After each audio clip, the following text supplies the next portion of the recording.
आज हम लेकर आए हैं ब्रेड से बनी बिल्कुल नई और ऑयललेस नाश्ते की रेसिपी, जिसे आप इसे व्रत में भी बनाकर खा सकते हैं। इस नाश्ते को हमने ब्रेड और साबूदाना से बनाकर तैयार किया है। आप चाहे तो ब्रेड की जगह व्रत में खाए जाने वाली सामा चावल या फिर सिंघाड़े के आटा का भी इस्तेमाल कर सकते हैं। एकदम नई रेसिपी है, एक बार ज़रूर ट्राई करें, ज़रूर पसंद आएगी। बनाना बहुत ही आसान है। हेलो एवरीवन, कैसे हो आप लोग? आई होप आप लोग अच्छे होंगे। Welcome back to my channel. तो फिर चले बनाना शुरू करते हैं। तो यहाँ पे हमने एक बड़ा सा मिक्सिंग बाउल ले लिया है और इसमें हम डालेंगे 1 कप साबूदाना। तो यहाँ पे हमने मोटे वाले साबूदाना का इस्तेमाल किया है। आप चाहे तो बारीक वाले साबूदाना का भी इस्तेमाल कर सकते हैं, चॉइस आपकी। तो चलिए अब हम 1 कप साबूदाने को मिक्सिंग बाउल में डाल देते हैं। अब यहाँ पे हम ले लेंगे आधे कप ताज़े दही। अगर आप पुराने दही का इस्तेमाल कर रहे हैं तो दही की क्वांटिटी आप कम कर लें। तो हमने यहाँ पे घर पे ही इसे जमा कर तैयार किया था, तो ये बिल्कुल ताज़ी दही है, बिल्कुल भी खट्टी नहीं है। तो यहाँ पे हम आधे कप दही इस साबूदाना में हम डाल देंगे। तो 1 कप साबूदाने में हम आधे कप ताज़े दही डालेंगे और यहाँ पे हम 1 स्पून ले लेंगे और दही और साबूदाने को अच्छी तरह से मिक्स कर लेंगे। यहाँ पे हम दही को साबूदाना में अच्छी तरह से मिलाने के बाद यहाँ पे इसमें हम डालेंगे सोक करने के लिए पानी। तो यहाँ पे हम एक बार में ज़्यादा पानी नहीं डालेंगे, हमने यहाँ पे बस आधे कप पानी ही डाला है और इसे भी हम अच्छी तरह से साबूदाना और दही में मिक्स कर लेंगे। और पानी डालने के बाद यहाँ पे हम ढक्कन लगाकर 3 से 4 घंटे के लिए इसे हम रेस्ट पे डालेंगे, जिससे कि साबूदाना अच्छी तरह से फूल जाए। तो 3 से 4 घंटे के लिए हम इसे साइड पे डाल देते हैं। तो अब हम चलते हैं नेक्स्ट प्रोसेस की ओर। तो यहाँ पे हमने इस नाश्ते में ब्रेड का इस्तेमाल किया है। तो यहाँ पे हमने 4 पीस ब्रेड ले लिए हैं। अगर एक दिन पुरानी भी ब्रेड होगी तो चलेगा, अगर आपके पास ताज़ी ब्रेड हो तो और अच्छी बात है, वैसे भी ताज़ी चीज़ ही खानी चाहिए। तो यहाँ पे हम 4 पीस ब्रेड ले लेंगे इस तरह से और एक नाइफ़ ले लेंगे और छोटे छोटे भागों में हम इसे काट लेंगे। आई होप आप लोगों को रेसिपी पसंद आ रही होगी। चैनल पे नए हैं तो प्लीज़ सब्सक्राइब करके जाएं और साथ में बेल आइकन ज़रूर प्रेस करें, इससे हमारी लेटेस्ट वीडियो आपको देखने को पहले मिले। और रेसिपी पसंद आए तो अपने दोस्तों और रिश्तेदारों में भी ज़रूर शेयर करें। और अगर नहीं भी पसंद आए तो आप कमेंट बॉक्स में लिख के बता सकते हैं। तो हमने इस तरह से एक नाइफ़ के इस्तेमाल से ब्रेड को छोटे छोटे भागों में काट कर रख लिया। ब्रेड को काटने के बाद यहाँ पे हम ले लेते हैं ग्राइंडिंग जार और इस कटे हुए ब्रेड को हम ग्राइंडिंग जार में डाल देंगे। उसके बाद इसे हम ग्राइंड करके इसका पाउडर बना लेंगे। हम इसका एकदम बारीक सा पाउडर बनाएंगे, जितना हो सके आप इसे बारीक करके ही इसका पाउडर बना लें। जिस तरह से हम ब्रेड क्रम्स तैयार करते हैं, बस उसी तरह हमें इस ब्रेड को ग्राइंड करके तैयार कर लेना है। तो यहाँ पे हम इसमें ढक्कन लगा लेंगे और इसे हम ग्राइंड कर लेंगे। तो हमने इसे ग्राइंड कर लिया है, ढक्कन हटा लेते हैं। तो आप देख सकते हो ये बिल्कुल पाउडर में बदल गया है, ये देखें। तो आप भी इसी तरह इसे एकदम बारीक पीस लें। तो इसे हम साइड में डाल देते हैं। तो अभी हमारा 3 से 4 घंटा भी हो गया है। तो हमने जो साबूदाना को रेस्ट पे डाला था उसे हम ले लेते हैं और ढक्कन हटाकर देख लेते हैं। तो आप देख सकते हो हमने जो दही और पानी डाला था बिल्कुल भी अब ऊपर नहीं दिख रहा है। सारे के सारे पानी और दही को साबूदाना ने ऑब्जर्व कर लिया है। इसका मतलब हमारा साबूदाना बिल्कुल अच्छी तरह से फूल चुका है। यहाँ पे हम स्पून से इसे उलट पुलट कर देख लेते हैं। ये देखिए बिल्कुल भी पानी और दही बिल्कुल भी नज़र नहीं आ रहा है। अभी यहाँ पे हम एक बड़ा सा परात ले लेंगे या फिर आप एक बड़ा सा मिक्सिंग बाउल ले लें, जिससे हम इस नाश्ते को मिक्स करने में आसानी हो। उसी हिसाब से हमें यहाँ पे बर्तन का इस्तेमाल करना है। तो हमने यहाँ पे एक बड़ा सा परात ले लिया है और फूले हुए साबूदाना को हम इस परात में ट्रांसफ़र कर लेंगे। बड़े से बाउल में हम इसे ट्रांसफ़र कर लेते हैं। अब यहाँ पे हमने एक मीडियम आकार की प्याज को बारीक काट लिया है। बिल्कुल बारीक काटना है, आप देख रहे हो हमने यहाँ पे बिल्कुल प्याज को बारीक काट लिया है। इसे हम साबूदाना में डाल देंगे और उसके साथ यहाँ पे हम लेंगे 3 से 4 हरी मिर्च को, इसे भी हम एकदम बारीक काट लेंगे। तो हरी मिर्च आप अपने टेस्ट के अकॉर्डिंग कम या ज़्यादा रख सकते हैं। इसे हम साबूदाना में ऐड कर लेंगे। और यहाँ पे हमने थोड़े से धनिया पत्ती को भी बारीक काट के इसमें डाल दिया है। अभी यहाँ पे हम हाफ टी स्पून के करीब साबुत ज़ीरा डाल देंगे। और यहाँ पे हमने 1 इंच अदरक के टुकड़े को ले लिया है और इस तरह से हम ग्रेट करके इसमें डाल देंगे। तो आदि और या फिर अदरक, जो भी आप इसे नाम से बुलाते हो, आपको जितना पसंद हो उतना ही डालें। तो हमने यहाँ पे थोड़े से ग्रेट करके इसमें डाला है, क्योंकि बच्चों को ये ज़्यादातर पसंद नहीं होते हैं। और उसके बाद यहाँ पे हम डालेंगे सेंधा नमक। यहाँ पे हम टेस्ट के अकॉर्डिंग नमक इसमें डालेंगे, सेंधा नमक, क्योंकि व्रत में सेंधा नमक इस्तेमाल किया जाता है। तो हमने यहाँ पे लगभग 1 टीस्पून के करीब नमक डाला है। अभी यहाँ पे हमने जो ब्रेड क्रम्स बनाकर तैयार किया था, यानी पाउडर बनाया था, उसी ब्रेड क्रम्स को इसमें हम डाल देंगे। तो यहाँ पे आप ब्रेड की जगह सामा चावल के आटा या फिर सिंघाड़े के आटा का भी इस्तेमाल कर सकते हैं। अब यहाँ पे हम हाथों का इस्तेमाल करते हुए सारी चीज़ों को अच्छी तरह से मिक्स कर लेंगे। तो आप देख रहे हो, हमने यहाँ पे अपने हाथों से इसे मिक्स कर रहे हैं। तो यहाँ पे हमें बिल्कुल भी पानी नहीं डालना है, बिना पानी का ही इसे हमें बनाकर तैयार करना है। तो धीरे धीरे ये जब हम इसे इस तरह से मिक्स करेंगे तो ये आपस में एक दूसरे के साथ मिल जाएंगे। तो यहाँ पे हम साबूदाना को बिल्कुल भी नहीं तोड़ेंगे, थोड़े से साबुत रहने देंगे और थोड़े थोड़े हम मैश कर लेंगे। यानी कि आधे साबूदाना को हमें हाथों से मैश कर लेना है और आधे साबूदाना को समूचा ही रहने देना है। रेसिपी पसंद आए तो प्लीज़ चैनल को सब्सक्राइब करके जाए, साथ में बेल आइकन ज़रूर प्रेस करें, जिससे हमारी लेटेस्ट वीडियो आपको देखने को मिले। और रेसिपी पसंद आए तो अपने दोस्तों और रिश्तेदारों में भी शेयर करें, और नहीं पसंद आए तो आप कमेंट्स बॉक्स में लिख सकते हैं। तो हमने यहाँ पे हाथों का इस्तेमाल करते हुए अच्छी तरह से सारी चीज़ों को मिला लिया है। अब यहाँ पे रिफाइंड ऑयल ले लिया है। तो ये वाला बोतल हमने मीशो से मंगवाया है। काफ़ी दिनों से मैं इसे मंगवाना चाहती थी, तो हमने अभी सेल लगा था तो हमने मीशो से ये बोतल मंगवाया है। तो हमने थोड़े से ऑयल अपने हाथों में लगा लेंगे और नाश्ते का शेप देंगे, जिससे कि ये जो नाश्ता को जब हम शेप देने जाएं तो हमारे हाथों में ना चिपके। बस हल्का सा ऑयल लगा लेना है। यहाँ पे हमने 1 स्पून का इस्तेमाल किया है, इसलिए कि ये जो नाश्ता एक बराबर बनकर तैयार हो। आप अगर इसी तरह लेना चाहे तो आप ले सकते हो। बस यहाँ पे हमने एक बड़े से स्पून 1 चम्मच हमने यहाँ पे इस डो को ले लिया है, इस मिश्रण को ले लेंगे। और इस तरह से, जिस तरह से हम मोती चूर के जो लड्डू बनाते हैं, बस उसी तरह हमें इसे गोल गोल शेप बना लेना है, लड्डू वाले शेप में बनाकर तैयार कर लेना है। जिस तरह से हम मोती चूर के लड्डू बनाते हैं, बस उसी तरह ये देखिए। और अच्छी तरह से प्रेस करते हुए हमें इस लड्डू को बनाकर तैयार करना है।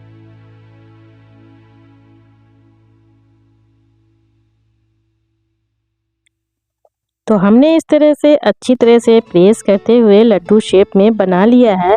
और हम इसे बना कर एक प्लेट में रख लेंगे। तो इस नाश्ते को हम बनाने के लिए सारे नाश्ते को हम सबसे पहले गोल गोल शेप यानी लड्डू शेप में बनाकर एक प्लेट में रख लेंगे। इससे क्या होगा कि जब हम नाश्ते को तैयार करने जाएंगे तो हमें नाश्ते बनाने में आसानी होगी। तो इसीलिए हमने सबसे पहले एक बार में इस नाश्ते को शेप में ले लेंगे और शेप में देने के बाद हम इसे एक प्लेट में रख लेंगे। उसके बाद ही हम इसे बनाकर तैयार कर लेंगे। तो आप इस नाश्ते को जब शेप देने जाए तो हमें बहुत ही अच्छी तरह से इसको लड्डू में बना लेना है। हमें दोनों हाथ से प्रेस करते हुए इसे बनाकर तैयार करना है। अगर अच्छी तरह से आप इसे प्रेस नहीं करेंगे तो नाश्ता बनाने में ये टूट भी सकते हैं। तो इस बात का हमें ध्यान रखना है कि इसे हमें अच्छी तरह से प्रेस करना है। हथेलियों के बीच रख लें और दूसरी हथेलियों से अच्छी तरह से प्रेस करते हुए इस नाश्ते को हम बनाकर तैयार करेंगे। तो ये देखिए, हमने इतने सारे लड्डू को बना लिया है और एक प्लेट में रख लिया है। तो सारे के सारे लड्डू हम एक बार में बना लेंगे, उसके बाद ही इस नाश्ते को बनाकर तैयार करेंगे। तो हमने सारे मिश्रण के लड्डू बनाकर तैयार कर लिया है, यानी कि नाश्ता का शेप दे दिया है। तो चलिए अब हम इसे तैयार कर लेते हैं। तो यहाँ पे हमने इसे बनाने के लिए अप्पे पैन का इस्तेमाल किया है। अगर आपके पास अप्पे पैन ना हो तो आप इसे डीप फ्राई भी कर सकते हैं। तो हमने यहाँ पे अप्पे पैन का इस्तेमाल किया है। इससे क्या होगा कि हम बहुत ही कम ऑयल में इस नाश्ते को बनाकर तैयार कर लेंगे। तो हमने चूल्हे पे अप्पे पैन को डाल दिया था गर्म होने के लिए। अप्पा पैन गर्म हो चुका है। उसके बाद यहाँ पे हम हल्का हल्का ऑयल यहाँ पे सारे अप्पे पैन के मोल्ड में डाल देंगे और इस तरह से ब्रश के इस्तेमाल से ऑयल को हम ग्रीस कर लेंगे। तो यहाँ पे हमने यहाँ पे अप्पे पैन का इसलिए इस्तेमाल किया है कि हम बहुत ही कम ऑयल में इस नाश्ते को बनाकर तैयार कर सकते हैं। अगर आपके पास ना हो तो आप इसे कढ़ाई में डीप फ्राई भी कर सकते हैं। तो आजकल तो वैसे भी अप्पे पैन सभी घर में अवेलेबल होते हैं। अभी हम क्या करेंगे, हमने जो मिश्रण के लड्डू बनाकर तैयार किए थे अप्पे पैन के मोल्ड में हम डाल देंगे इस तरह से। ये देखें, बिल्कुल आसान है इसे बनाना, बहुत ही कम समय में और बिल्कुल आसानी से बनकर तैयार हो जाती है। आप लोग ये रेसिपी एक बार इस नवरात्रि स्पेशल में ज़रूर बनाकर ट्राई करें, बहुत ही पसंद आएगी। बहुत ही लाइट नाश्ते की रेसिपी है। और उसके बाद यहाँ पे हमने ऊपर से भी हल्का हल्का ऑयल इसमें लगा लिया है। हल्का हल्का ऑयल लगाना है, ज़्यादा नहीं लगाना है। इससे क्या होगा कि ये जो नाश्ता है ऊपर से भी क्रिस्पी बनकर तैयार होगा। तो सारे नाश्ते के ऊपर हम हल्का हल्का ऑयल लगा लेंगे। तो हमने यहाँ पे रिफाइंड ऑयल का इस्तेमाल किया है। आप अपने पसंद का कोई सा भी ऑयल में इस नाश्ते को बनाकर तैयार कर सकते हैं। ऊपर से ऑयल लगाने के बाद यहाँ पे हम इसमें ढक्कन लगाकर 1 मिनट के लिए ढक के लो फ्लेम पे इसे हम पकाएंगे। बिल्कुल लो फ्लेम पे पकाना है। तो 1 मिनट के बाद हम ढक्कन हटा लेते हैं। उसके बाद एक स्पून ले लेंगे और सारे नाश्ते को हम उलट पुलट करेंगे। इससे क्या होगा कि बराबर कलर इसका होगा और चारों तरफ से ये क्रिस्पी बनकर तैयार होगा। तो इस प्रोसेस को, उलट पुलट करने वाले प्रोसेस को हमें 2 से 3 बार करना है। यानी कि जिस भाग अच्छी तरह से पक जाए उसे हम ऊपर कर लेंगे और जो भाग अच्छी तरह से नहीं पका हो उसे हम नीचे कर लेंगे। तो ये देखिए, इस तरह से हम उलट पुलट करेंगे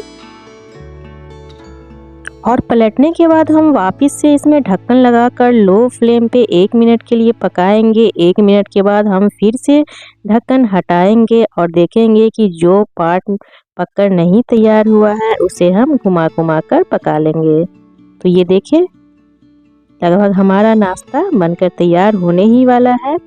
तो ये जो नाश्ता है ऊपर से क्रिस्पी और अंदर से सॉफ्ट बनकर तैयार होता है। तो आप लोग एक बार ज़रूर ट्राई करें, बहुत ही पसंद आएगा। और अपने बच्चों को भी ज़रूर बनाकर खिलाएं और इसे आप बच्चों को लंच बॉक्स में भी बनाकर दे सकते हैं। बहुत ही हेल्दी नाश्ते की रेसिपी है। तो हम इस प्रोसेस को 2 से 3 बार कर लेंगे जब तक कि ये चारों तरफ से बराबर बराबर ना क्रिस्पी हो, तब तक हमें ये प्रोसेस कर लेना है। और इस नाश्ते को हम बिल्कुल लो फ्लेम पे ही बनाकर तैयार करेंगे और फिर से वापस से हम ढक्कन लगाकर हम थोड़ी देर और इसे क्रिस्पी होने के लिए पका लेंगे। तो आप देख सकते हो ये नाश्ता बिल्कुल क्रिस्पी हो चुका है। हम इसे उलट पुलट कर चेक कर लेते हैं कि हमारा ये नाश्ता बनकर तैयार हुआ है या नहीं। तो हमारा ऑयललेस नाश्ता बिल्कुल बनकर तैयार हो गया है। तो अभी हम इसे एक प्लेट में निकाल लेते हैं। तो यहाँ पे हम एक स्पून ले लेंगे और सारे तैयार हुए नाश्ते को हम इस प्लेट में एक एक करके निकाल लेते हैं। बहुत ही इजीली निकल जाता है, अप्पे पैन से बिल्कुल भी नहीं ये चिपकता है और बहुत ही आसानी से बनकर ये तैयार हो जाता है। तो सारे के सारे नाश्ते बनकर तैयार हो ही गए हैं। तो हम इसे निकाल लेते हैं, एक एक करके निकालेंगे, बहुत ही ध्यान से निकालेंगे। निकालने में हमें इस नाश्ते को नहीं तोड़ना है और ये बहुत ही टेस्टी लगता है खाने में, ऊपर से एकदम क्रिस्पी और अंदर से सॉफ्ट बनकर तैयार होता है। तो हमने तैयार हुए नाश्ते को एक प्लेट में निकाल लिया है। अब हम बाकी के बचे हुए नाश्ते को भी हम सेम स्टेप फॉलो करते हुए तैयार कर लेते हैं। जितने बचे हुए हैं नाश्ता उसे हम दोबारा से अप्पे पैन में इस तरह से डालेंगे और उसी तरह हमें फिर से उसी प्रोसेस को दोहराना है। ऊपर से हम हल्का हल्का ऑयल इसके ऊपर लगा देते हैं ऑयल लगाने के बाद हम इसमें ढक्कन लगा लेंगे और बिल्कुल गैस का फ्लेम लो रखते हुए हम 1 मिनट के लिए पकाएंगे और 1 मिनट के बाद हम ढक्कन हटाकर इसे पलट लेंगे। जिस तरह से हमने इसे पलटा था उसी तरह हमें इसे बनाकर तैयार करना है। तो आप देख रहे हो ना, इसमें बहुत ही कम ऑयल का इस्तेमाल होता है। बहुत ही कम ऑयल में ये नाश्ता बनकर तैयार होता है और ये हमारे हेल्थ के लिए काफ़ी अच्छा है। तो आप लोग ये रेसिपी इस फेस्टिवल पे ज़रूर ट्राई करें और पसंद आए तो कमेंट्स में लिख के ज़रूर बताइएगा। और फिर से हम दोबारा से ढक्कन लगा लेते हैं और फिर से 1 मिनट के बाद हम चेक कर लेते हैं कि हमारा नाश्ता तैयार हुआ है या नहीं। तो हमारा ये नाश्ता बनकर तैयार है। सेम स्टेप फॉलो करना है जिस तरह से हमने पहले नाश्ते को तैयार किया था, बस उसी तरह हम दोबारा से नाश्ते को बनाकर तैयार करेंगे। तो हमारा ये बचा हुआ नाश्ता भी बनकर तैयार है। इसे भी हम तैयार किए गए नाश्ते जो हम जिस प्लेट में निकाला था उसी प्लेट में हम इसे भी निकाल लेते हैं। तो सारे के सारे तैयार किए हुए नाश्ते को हम निकाल लेंगे और आप देख सकते हो इसका कलर कितना अच्छा आया है और इसकी खुशबू तो बहुत ही अच्छी आ रही है। तो हमने सारे के सारे नाश्ते बनाकर तैयार कर लिए हैं। अभी यहाँ पे हम इसे चटनी के साथ सर्व करने वाले हैं और ये देखिए कितना अच्छा कलर और ऊपर से क्रिस्पी अंदर से सॉफ्ट बनकर तैयार हुआ है। आपको हम इसे सामने से दिखा देते हैं कितना अच्छा कलर है इसका। और हमने जो थोड़े थोड़े साबूदाना रखा था तो आप देख सकते हो उससे लुक अच्छा आ रहा है और खाने में भी क्रिस्पी लगता है। तो इसे हम एक चटनी के साथ सर्व करेंगे। तो आधे नाश्ते को हम इस तरह से हटा लेते हैं, थोड़ी सी जगह बना लेते हैं प्लेटिंग करने के लिए। तो यहाँ पे हमने इस नाश्ते को धनिया पत्ती और आंवले की चटनी के साथ सर्व किया है। आपको जो भी चटनी पसंद है उसके साथ आप इसे सर्व कर सकते हैं। तो अभी यहाँ पे हम एक पीस आपको तोड़ के दिखाते हैं कि ऊपर से क्रिस्पी और अंदर से कितना सॉफ्ट बन के तैयार हुआ। तो ये देखिए बिल्कुल परफेक्ट बनकर तैयार हुआ, ऊपर से एकदम क्रिस्पी और अंदर से एकदम सॉफ्ट, बहुत ही टेस्टी। और चटनी में लगाए और बनाए और इंजॉय करें और अपने घर में भी बड़े बच्चों को बनाकर खिलाएं। रेसिपी पसंद आए तो प्लीज़ चैनल पे नए हैं तो सब्सक्राइब करके जाए, साथ में बेल आइकन प्रेस करें जिससे कि हमारी नई रेसिपी आपको देखने को मिले। और रेसिपी पसंद आए तो अपने दोस्तों और रिश्तेदारों में भी शेयर करें। तो फिर मिलते हैं एक नई रेसिपी के साथ, तब तक के लिए धन्यवाद।